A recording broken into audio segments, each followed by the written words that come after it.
Hi hello నమస్తే అందరికీ welcome to our channel ASK recipes and vlogs. ఈరోజు మన ఛానల్లో సింపుల్గా టేస్టీగా ఉండే పన్నీర్ కర్రీ రెసిపీని చూద్దాం.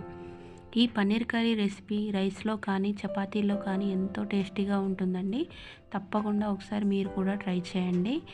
ఈ రెసిపీని రెడీ చేసుకోవడానికి ముందుగా స్టవ్ వెలిగించుకొని ఒక ప్యాన్ పెట్టుకోవాలి. దాంట్లో 2 స్పూన్ల ఆయిల్ వేసుకోవాలి.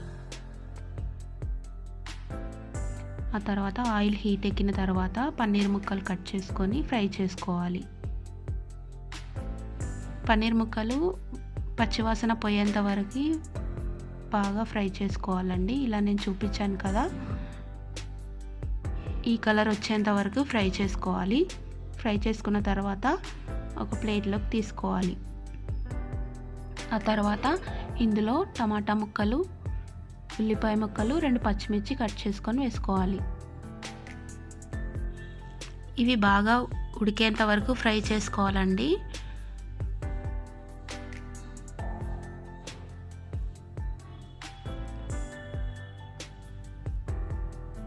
ఆ తర్వాత ఉడికిన తర్వాత ఇది చల్లార్చుకొని మిక్సీ పట్టుకోవాలి. ఆ తర్వాత స్టవ్ మీద వేరే గిన్నె పెట్టుకొని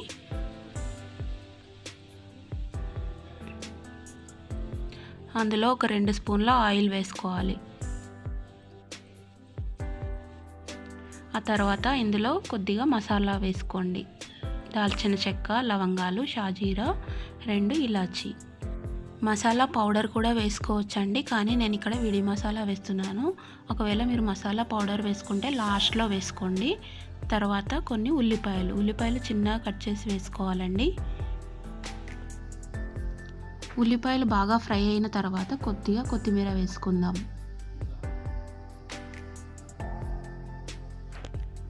ఆ తర్వాత దీంట్లో కొద్దిగా అల్లం వెల్లుల్లి పేస్ట్ ఇవన్నీ బాగా కలిపి ఫ్రై చేసుకోవాలండి. ఆ తర్వాత కొద్దిగా పసుపు వేసుకోవాలి. పసుపు వేసుకున్న తర్వాత బాగా కలిపి మనం ఫ్రై చేసి పెట్టుకున్నాం కదా పన్నీర్ ముక్కలు, ఆ పన్నీర్ ముక్కలు దీంట్లో వేసేయాలి. ఇవి వేసిన తర్వాత బాగా కలపాలండి. అల్లం వెల్లుల్లి పేస్ట్ అదంతా దీనికి మిక్స్ అయ్యేలాగా బాగా కలపాలి. ఆ తర్వాత దీంట్లో మనం మిక్స్ చేసి పెట్టుకున్నాం కదా టమాటా పేస్ట్, ఆ పేస్ట్ని దీంట్లో వేసుకోవాలి. టమాటా పేస్ట్ వేసిన తర్వాత ఒకసారి బాగా కలపాలి.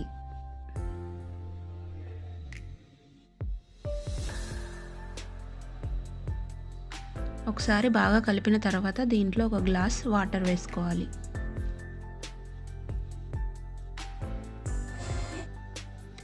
వాటర్ వేసుకున్న తర్వాత కొద్దిగా ఉప్పు యాడ్ చేసుకోండి. మీ టేస్ట్కి సరిపడంత ఉప్పు యాడ్ చేసుకొని మూత పెట్టేసుకోండి. ఆ తర్వాత దీంట్లో 1 స్పూన్ కారం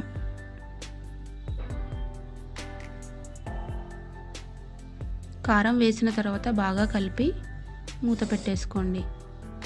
ఒక 2 నిమిషాల తర్వాత మూత తీసి ధనియా పౌడర్ వేసుకోండి. ఇక్కడ మీరు మసాలా పౌడర్ యూజ్ చేయొచ్చండి, నేను ఫస్ట్ చెప్పాను కదా.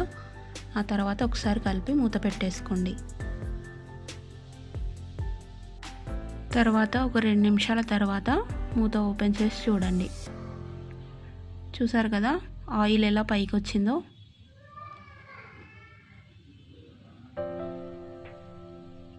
ఒకసారి బాగా కలపండి.